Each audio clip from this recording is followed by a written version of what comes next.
এর পর্যালোচনা নিয়ে সংবাদ সম্প্রসারণে আজ অতিথি হিসেবে অনলাইনে যুক্ত আছেন ঢাকা বিশ্ববিদ্যালয় টেলিভিশন ফিল্ম অ্যান্ড ফটোগ্রাফি বিভাগের প্রতিষ্ঠাতা চেয়ারম্যান অধ্যাপক ডক্টর শফিউল আলম ভূঁইয়া এবং দৈনিক সমকালের উপদেষ্টা সম্পাদক আবু সাইদ খান। দুজনকেই স্বাগত জানাচ্ছি আজকের আয়োজনে। বিগত কয়েকদিন ধরে দুর্নীতির অনেক বড় বড় খবর, যেগুলো আলোচিত খবর বের হয়ে আসছে, সেগুলো নিয়ে আলোচনা সমালোচনা তো চলছে। এবার সংসদও আমরা দেখতে পাচ্ছি যে সেই বিষয়গুলো নিয়ে যারা সংসদ সদস্যরা আছেন তারাও কথা বলছেন। গতকালের আগের দিন আমরা দেখলাম মাহবুবুল আলম হানিফ কথা বলেছেন, গতকাল এই বিষয় নিয়ে ওবায়দুল কাদেরও জবাব দিয়েছেন। আজকে আবারও পার্লামেন্ট অধিবেশন যখন চলছে তখন সংসদ সদস্যরা এই দুর্নীতিকে কঠোরভাবে দমনের দাবি তুলেছেন। আবু সাইদ খান, আপনার কাছে প্রশ্ন, এই যে যারা দুর্নীতি বন্ধের ম্যান্ডেট নিয়ে মেজরিটি হিসেবে পার্লামেন্টে বসেছেন সংসদ সদস্য হিসেবে, দায়িত্বটা তো আসলে তাদেরই, এই যত ধরনের দুর্নীতি আছে বন্ধের। তারা যখন দুর্নীতি বন্ধের আহ্বান জানায়, তারা আসলে কাদের প্রতি জানায় এই দুর্নীতি বন্ধ করবার কথা? এই প্রশ্ন তো আমারও। অর্থাৎ দুর্নীতি বন্ধের উদ্যোগ তো সরকারকে নিতে হবে এবং ক্ষমতাসীনরা পার্লামেন্টে যারা আছেন, যারা ট্রেজারি বেঞ্চে আছেন তারাও ক্ষমতাসীন, যারা বিরোধী দলে আছেন স্বতন্ত্র হোক আর যাই হোক তারাও ক্ষমতাসীন। অতএব তারা সিদ্ধান্ত নিলে তো এই দুর্নীতি বন্ধ হতে পারে। কিন্তু প্রশ্নটা হচ্ছে যে সরকারের সত্যসাহিত দুর্নীতিবাজরা দুর্নীতি চালিয়ে যাচ্ছে এবং একের পর এক এই ধরনের তথ্য বেরিয়ে আসছে। কিন্তু এটি তো শেষ কথা না, এটা তো একটা খণ্ডিত চিত্র। অর্থাৎ বেনজির, আজিজ কিংবা মতিউর, এটা খণ্ডিত চিত্র। আরো দুর্নীতিবাজরা রয়ে গেছে এবং এই দুর্নীতিবাজরা কেবলমাত্র তো প্রশাসন পুলিশ দুর্নীতি করতে পারে না, এর সঙ্গে রাজনীতিরও যোগাযোগ আছে। আমরা দেখি রাজনীতি এবং রাজনীতিবিদ এবং প্রশাসনের ভিতর এই দুর্নীতির প্রশ্নে এক ধরনের অশুভ আতাত গড়ে ওঠে। তো সমাজে নেতৃত্বের ভিতর দুর্নীতিটা ঢুকে গেছে এবং এখানে রাজনীতিতে দুর্নীতিবাজরা আছে, প্রশাসনে দুর্নীতিবাজরা আছে, বাণিজ্যের দুর্নীতিবাজরা আছে। এর মানে এই নয় যে সেখানে ভালো মানুষ নেই, নিশ্চয়ই ভালো মানুষ আছে, ভালো রাজনীতিবিদ আছে, ভালো আমলা আছে, ভালো পুলিশও আছে। কিন্তু ভালো মানুষেরা কোণঠাসা হয়ে আছে। দুর্নীতিবাজদের দৌরত্ব দিন দিন বেড়ে চলেছে এবং তারাই এখন বিভিন্ন ক্ষেত্রে কাণ্ডারিতে পরিণত হয়েছেন।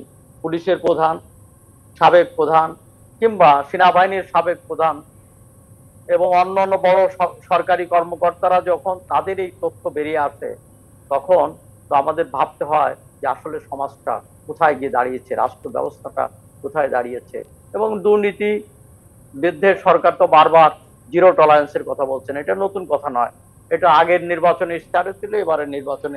আবু সাইদ খান, জিরো টলারেন্সের এই ঘোষণার মধ্য দিয়েও কিভাবে এত দুর্নীতির বিস্তার ঘটছে, নাকি আগেই এই বিস্তার ছিল, এখন বেশি করে এগুলো সামনে আসছে বলে আমাদের কাছে বেশি মনে হচ্ছে? দুর্নীতি সবসময় ছিল, আগেও ছিল, এখনো আছে। কিন্তু প্রশ্ন হচ্ছে এটা নয়া রেকর্ড স্থাপন করেছেন, অতীতের সব রেকর্ড যেন হারিয়ে গেছে। সমস্যাটা সেখানেই। এবং দুর্নীতিকে নিয়ন্ত্রণ করার জন্য কোনো কার্যকর পদক্ষেপ আমরা দেখি না।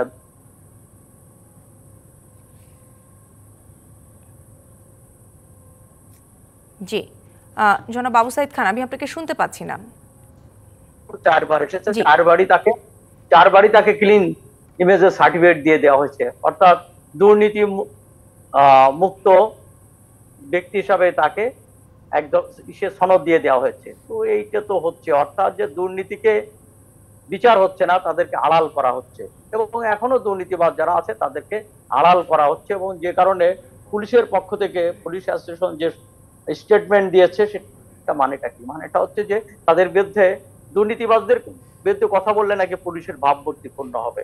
আসলে দুর্নীতিবাজদেরকে চিহ্নিত করে বিচারের আওতায় নিয়ে আসতে পারলেই বরং এই চিহ্নিতটা করবে কারা, বিচারের আওতায় আনবে কারা? যেমন আপনি নিজেই বলেছেন, যাদের চিহ্নিত করার কাজ দেয়া হয়েছে সেই সংস্থাটি কিন্তু এর আগে চারবার একজনকে একেবারে ক্লিন ইমেজের সার্টিফিকেট দিয়ে দিয়েছিল। আমি একটু অধ্যাপক শফিউল আলম ভূঁইয়ার কাছে এই প্রশ্ন নিয়ে যেতে চাই যে সংসদে আলোচনা হচ্ছে বা দুর্নীতিবাজদের চিহ্নিত করবার কথা হচ্ছে, কিন্তু কাজটি আসলে করবে কারা? যাদের করার কথা তারাই তো নিজেরা সেই প্রশ্ন তুলে আহ্বান জানাচ্ছে ব্যবস্থা নেওয়ার। ধন্যবাদ শম্পা আপনাকে। আসলে আমি তো এটাকে অত্যন্ত পজিটিভলি দেখি যে জাতীয় সংসদে দুর্নীতির বিরুদ্ধে কথা হচ্ছে, এমপিরা কথা বলছেন। কারণ আপনি যেটা বলছিলেন যে দুর্নীতি নিয়ন্ত্রণ করবে কারা, দেখবে কারা। এমপিদের কাজ কি? এমপিদের কাজ হচ্ছে আইন প্রণয়ন করা। তো কোনো বিষয়ে যদি আইন প্রণয়ন করতে হয় বা আইনের বাস্তবায়নের সমস্যা থাকলে সেটার বিষয়ে যদি কোনো প্রস্তাবনা আনতে হয় তাহলে তো পার্লামেন্টে কথা বলতে হবে। পার্লামেন্টে কথা বলার মধ্য দিয়ে তারা একটা সিদ্ধান্তে পৌঁছাতে পারবেন, সবাই যদি একমত হন বা সংখ্যাগরিষ্ঠের মতের ভিত্তিতে সিদ্ধান্ত নিতে পারবেন।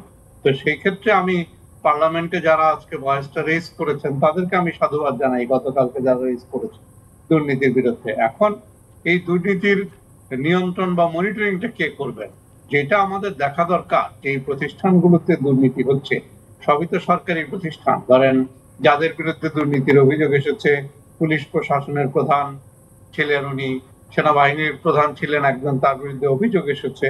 তারপরে আরেকজনের বিরুদ্ধে অভিযোগ এসেছে যিনি হচ্ছে এনবিআর এর কর্মকর্তা, যিনি আপনার আমরা ট্যাক্স দেই কিনা বা ট্যাক্স আহরণ এগুলোর ক্ষেত্রে উনি সম্পৃক্ত থাকেন।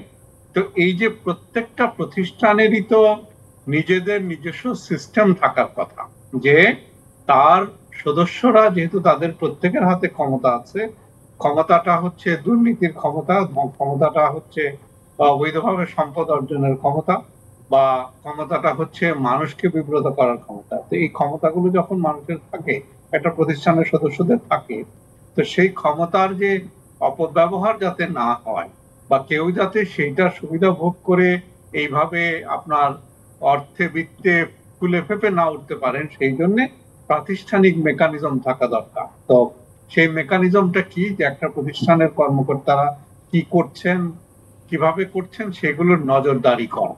তো এবং এই কর্মকর্তাদেরকে একটা জবাবদিহির মধ্যে রাখা। তো আমার তো মনে হয় যে এই ঘটনাগুলো দেখে আপনার যে প্রাতিষ্ঠানিক যে মনিটরিং বা প্রাতিষ্ঠানিক যে জবাবদিহিতা, এইটার খুব বেশি লক্ষ্য করা যাচ্ছে না। এই প্রতিষ্ঠানগুলোতে এই যে তার কর্মচারীদের বা কর্মকর্তাদের সবাই প্রজাতন্ত্রের কর্মচারী, আসলে কর্মকর্তা বলে তো কেউ নাই, সবাই প্রজাতন্ত্রের কর্মচারী। আমলাদের ব্যাপারে অধ্যাপক শফিউল আলম ভাইয়া, আমলাদের ব্যাপারে যেমন অভিযোগ উঠেছে তেমনি কিন্তু রাজনীতিবিদদের নিয়েও কথা বলেছেন গতকাল ওবায়দুল কাদের। এবং এই যে পরস্পরের দোষারোপের একটি পাল্টাপাল্টি দোষারোপের ব্যাপারও আমরা দেখছি, তার মধ্য দিয়ে আসলে জাতি কি বার্তা পায় যে আমলা আর রাজনীতিবিদরা উভয়ই যে দুর্নীতির দোষে দুষ্ট। এখন দেখেন, যেটা বাংলাদেশ একসময় দুর্নীতিতে চ্যাম্পিয়ন হয়েছে পরপর 3 বার, আপনার মনে থেকে থাকবে। এখন দুর্নীতির ইন্ডেক্সে যদিও আমরা টিআইবির ইন্ডেক্সকে সেইভাবে গুরুত্ব দেই না, তারপরে টিআইবির ইন্ডেক্স অনুসারে বাংলাদেশ দুর্নীতির চ্যাম্পিয়ন অবস্থা থেকে সরে এখন 12, 13, কখনো 16, 17-তে অবস্থান করছে। তো এই যে পারস্পরিক অভিযোগ না, দুর্নীতিবাজ তো সব জায়গায় থাকতে পারে, আপনার আমলাদের মধ্যে থাকতে পারে, আপনার পুলিশ প্রশাসনে থাকতে পারে, আপনার রাজনীতিবিদদের মধ্যে থাকতে পারে।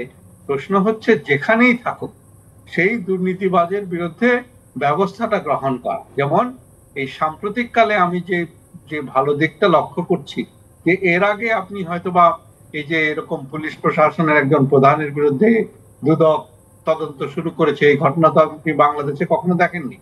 তারপরে এই যে ধরেন এনবিআর এর কর্মকর্তার ছাগল কাণ্ডের যে সাথে যিনি সম্পৃক্ত, তার বিরুদ্ধে যে ব্যবস্থা নেওয়া হচ্ছে, এগুলো কিন্তু আমরা আগে দেখিনি। তো প্রশ্ন যেটা উঠতে পারে যে তারা যখন তাদের দায়িত্বে ছিলেন তখন এগুলো আসেনি কেন? এটার 2টা জবাব হতে পারে। একটা হচ্ছে যে ওই যে আমি যেটা প্রথমেই বললাম, যে প্রাতিষ্ঠানিক যে মনিটরিং, প্রাতিষ্ঠানিক সিস্টেমে কোথাও না কোথাও গলদ আছে, যে দুর্নীতি করার এবং দুর্নীতি করে বেঁচে যাওয়া। আর আরেকটা দায়িত্ব আমি গণমাধ্যমকেও দিব, যে গণমাধ্যমের যে ওয়াচডগ রোল প্লে করার কথা, গণমাধ্যম সেটা করছে কিনা বা করতে পারছে কিনা। এই যে দুর্নীতিবাজদের কোথায় দুর্নীতি হচ্ছে সরকারি প্রতিষ্ঠানে, এই যে দুটো আলোচিত কাণ্ড নিয়ে আমরা কথা বলছি, সেই দুটোই কিন্তু গণমাধ্যমেই আগে এসেছে, তারপর কিন্তু এত ডালপালা ছড়িয়েছে। আমি দুঃখিত শম্পা, সবগুলো গণমাধ্যমে আসেনি, সোশ্যাল মিডিয়ার প্রেসারে লেগেসি মিডিয়া এটাকে তুলে ধরেছে। সোশ্যাল মিডিয়াকে এখানে আপনার কৃতিত্ব দিতে হবে বেশি। গণমাধ্যম, মেইন স্ট্রিমের গণমাধ্যম অনেক পরে এই বিষয়টা ধরেছে, এটাই সাম্প্রতিক প্রবণতা। জি, আমি আবারও আসবো। আমি আরেকবার একটু আবু সাইদ খানের কাছ থেকে জানতে চাইবো যে যাদের যেই কোরবানির সময় ছাগল কাণ্ড নিয়ে এত কাণ্ড আসলে হয়ে গেল, সেই প্রতিষ্ঠান বা সেই ফার্মকেও আমরা আজকে দেখলাম তাদের কিছু অবৈধ কর্মকাণ্ডের বা অবৈধ যেই জায়গাটা ছিল সেটা উচ্ছেদের উদ্যোগ নিয়েছে ঢাকা উত্তর সিটি কর্পোরেশন। এই ব্যাপারে একটু আপনার মন্তব্য শুনতে চাই। না, সেটা ভালো কাজ, ভালো উদ্যোগ এটা নিয়েছে, কিন্তু এটা নেওয়ার মধ্য দিয়ে সমস্যা চুকে গেছে এমনটা ভাববার কোনো কারণ নেই। এবং দুর্নীতির সম্পর্কে যদি আমরা মনে করি যে আইনের আওতায় তাদেরকে নিয়ে আসা হচ্ছে, কিন্তু কয়জনকে নিয়ে আসা হচ্ছে? এর বাইরে কি দুর্নীতিবাজ নেই? এবং হ্যাঁ, মিডিয়ার একটা একটা দায়িত্ব তো নিশ্চয়ই ছিল, আছে, কিন্তু মিডিয়ার সেই সাহস এবং সীমাবদ্ধতাও তো আছে। কেননা যাদের হাতে বন্দুক থাকে, ক্ষমতা থাকে, তো তাদের বিরুদ্ধে নিউজ করাটা খুব কঠিন ব্যাপার, বিশেষ করে আমাদের দেশে, যেখানে সাংবাদিকরা বিভিন্ন কালাকানুন আছে, বিভিন্নভাবে নিগৃহীত হয়।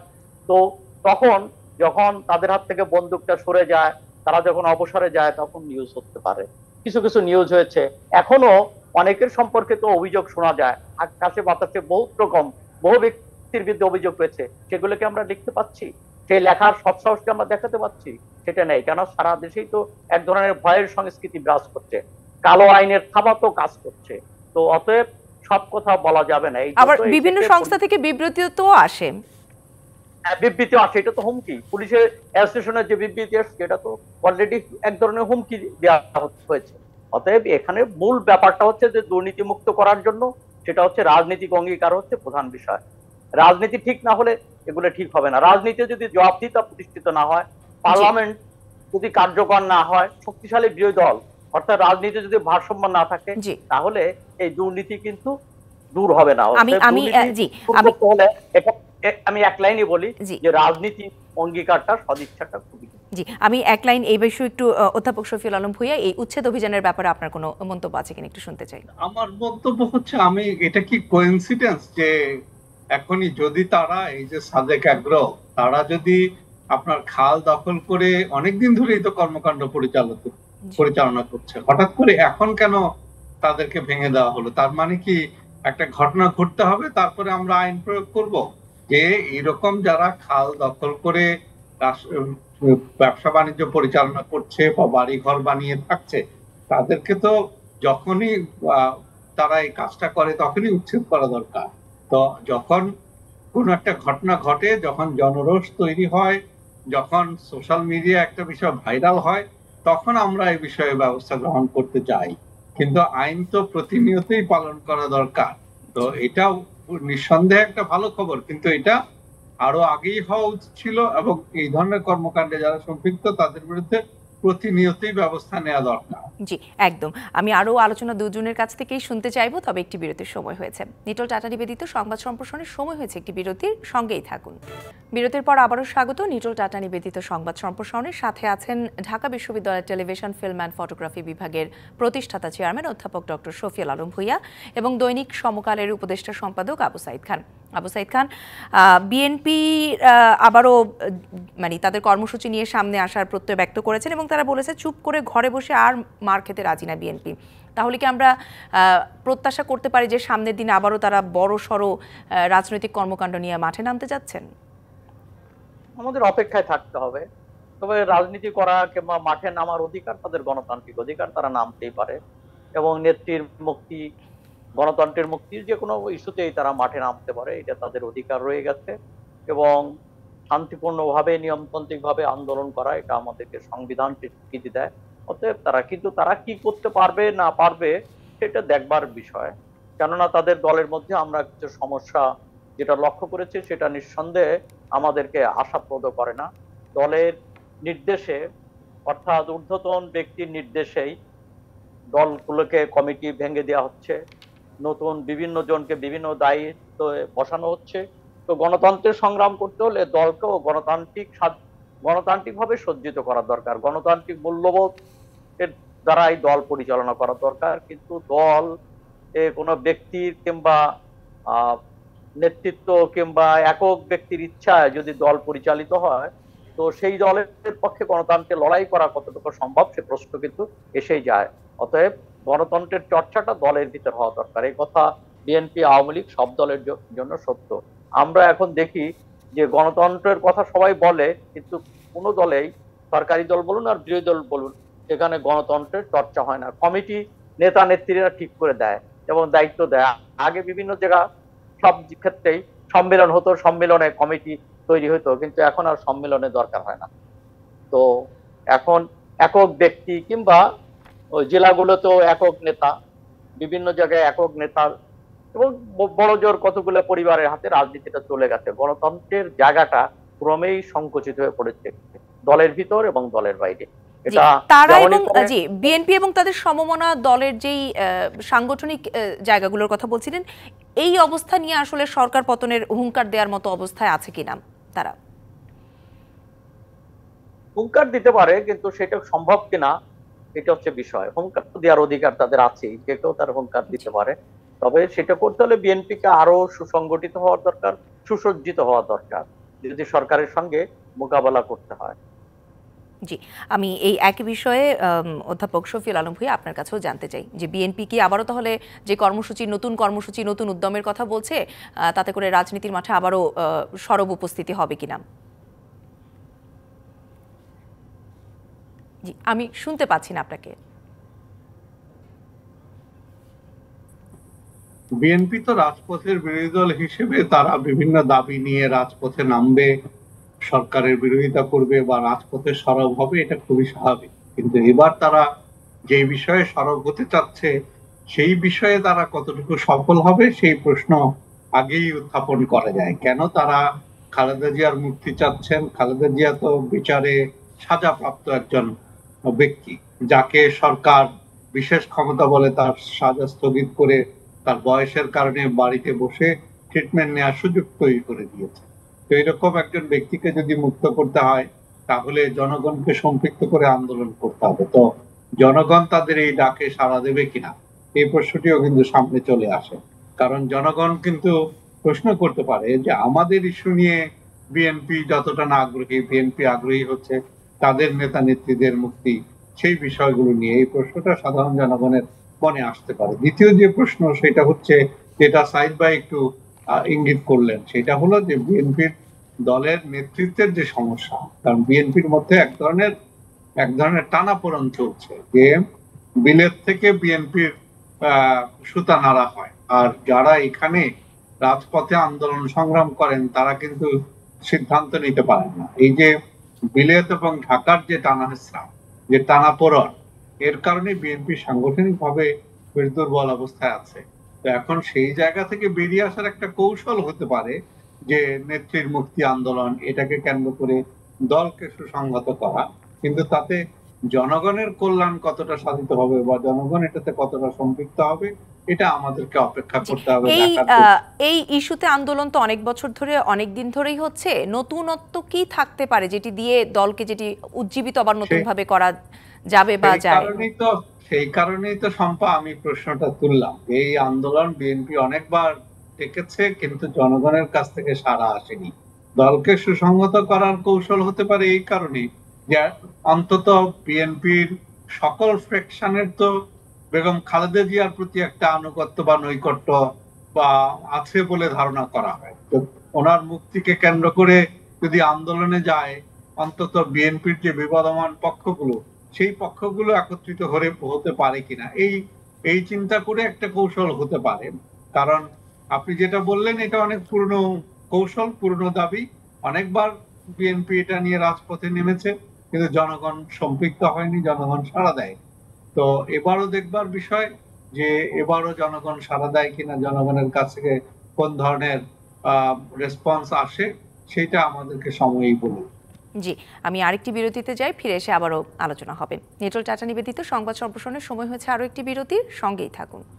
বিরতির পর আবারও স্বাগত। নিটোল টাটা নিবেদিত সংবাদ সম্প্রসারণের সাথে আছেন অধ্যাপক ডক্টর শফিউল আলম ভূঁইয়া এবং আবু সাইদ খান। আবু সাইদ খান, একটু আনার হত্যাকাণ্ড, এমপি আনার হত্যাকাণ্ডের বিষয়ে কথা বলতে চাই। গোয়েন্দা প্রধান যিনি আছেন, অভিযান চালাচ্ছেন বিভিন্ন জায়গায়, আসামিদের ধরতে সফলও হয়েছেন। তিনি দাবি করেছেন এই হত্যাকাণ্ডের সঙ্গে মোটামুটি যারা জড়িত ছিল সবাইকেই কম বেশি গ্রেপ্তার করা হয়ে গেছে, কিন্তু মোটিভ সম্পর্কে এখনো কোনো কিছুই জানা যাচ্ছে না। এর আসলে কারণটা কি?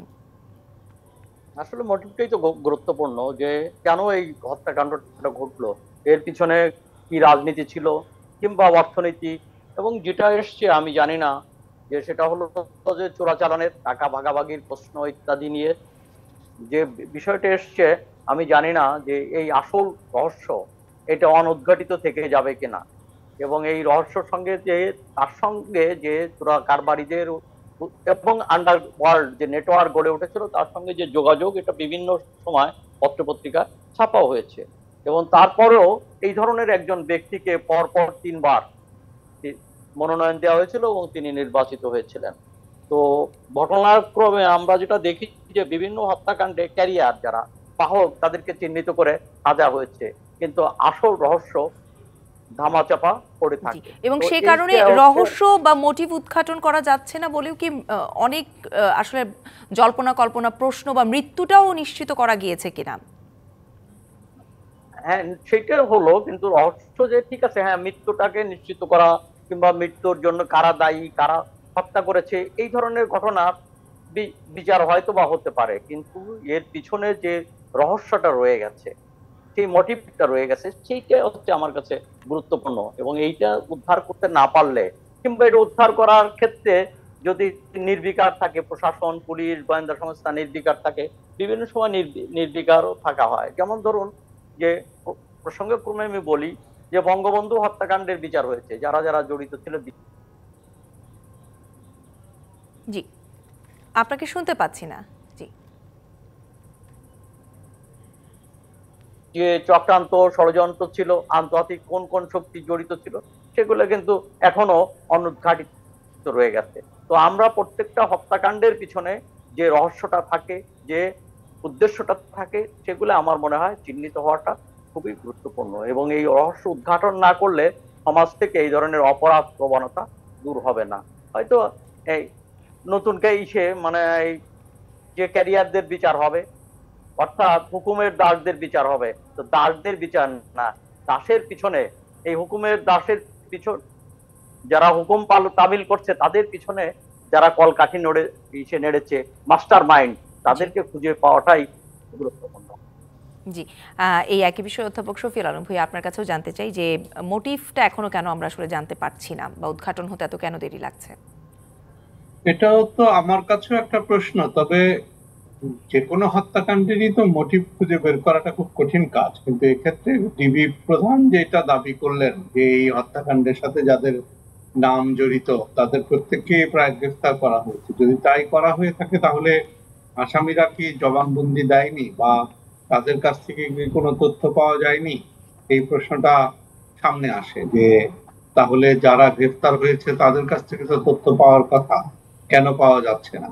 তো যেটা হচ্ছে যে লাশ কি মৃত্যু, আপনি যে প্রশ্নটা তুললেন যে মৃত্যুটাকে নিশ্চিত করা গেছে, আমরা তো লাশ পাইনি বা নানা ধরনের আলামতের কথা শুনছিলাম, তো সেইগুলোই বা কোন পর্যায়ে আছে? আসলে এই হত্যাকাণ্ডটা যতই দিন যাচ্ছে, প্রথমে যে দ্রুত গতিতে আসামিরা গ্রেফতার হয়েছে, দুই দেশের গোয়েন্দা সংস্থাগুলো যেভাবে আপনার পরস্পরকে সহযোগিতা করছিল, আমার মনে হচ্ছিল যে খুব দ্রুততম সময়ের মধ্যে মোটিভ সহ সবকিছু আমাদের সামনে চলে আসবে।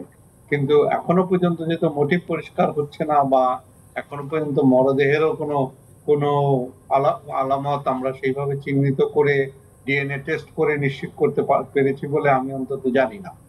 যে তাহলে এইটাও কি একটা অমীমাংসিত হত্যাকাণ্ড হয়ে থেকে থাকবে কিনা, এই প্রশ্নটি সামনে আসে। কারণ এটা একটা জটিল মামলা এই কারণে যে তিনি খুন হয়েছেন ভারতে, ভারতের গোয়েন্দা সংস্থা তদন্ত করছে, আমাদের গোয়েন্দা সংস্থাও তদন্ত করছে। এখন যারা ভারতে গিয়ে খুন করেছে তাদের হাত অনেক লম্বা, তারা কিন্তু অনেক পরিকল্পনা গ্রহণ করে অনেক কিছু করে হত্যাকাণ্ডটা ঘটিয়েছে। এবং যাকে হত্যা করা হয়েছে তিনিও তো সহজ কোনো ব্যক্তি না, উনি একদিকে একজন এমপি, আবার ওনার বিরুদ্ধে নানা ধরনের অভিযোগ, এই যে নানা অপকর্মের অভিযোগ। তো এটা মানে রহস্যময় একটা মামলা এবং জটিল একটা মামলা হিসেবে মনে হয় আবির্ভূত হতে যাচ্ছে। কিন্তু আমি আশা করব যে এটার মোটিভ উদ্ঘাটিত হবে এবং উদ্ঘাটনের মধ্য দিয়ে সত্যিকারের অপরাধীরা সামনে আসবে। তবে এই পর্যন্ত যে তদন্ত কার্য পরিচালিত হয়েছে, আমি এতে সন্তুষ্ট। এই কারণে দেখেন, বলা হচ্ছিল যে আওয়ামী লীগের সাথে সম্পৃক্ত যারা, তাদেরকে আসলে ধরা হবে কিনা, তারা আইনের আওতায় আসবে কিনা। দেখেন, জেলা আওয়ামী লীগের যাদের নামই এসেছে তাদেরকে কিন্তু পুলিশ গ্রেফতার করেছে, যে সরকারি দলের সাথে সম্পৃক্ত থাকলে বিচার হবে না, এই ধারণা থেকে কিন্তু বেরিয়ে এসছে। তো এটাও একটা ভালো লক্ষণ। এখন আমরা চূড়ান্ত একটা সমাধান চাই যে এটার মোটিভটা বের হোক এবং সত্যিকারের অপরাধী যারা তারা শাস্তি পান। জি, তার মানে রহস্য এখনো যে অংশগুলো বাকি রয়ে গেছে সেগুলো খুব দ্রুতই উদ্ঘাটন হোক সেই প্রত্যাশা আমরাও করি এবং সেই প্রত্যাশা রেখে আজকের আলোচনা এখানে শেষ করতে চাই। অনেক অনেক ধন্যবাদ আপনাদের দুজনকে আজকের আলোচনায় যুক্ত হওয়ার জন্য। এই ছিল নিটোল টাটা নিবেদিত সংবাদ সম্প্রসারণে। ডিবিসির সঙ্গেই থাকুন।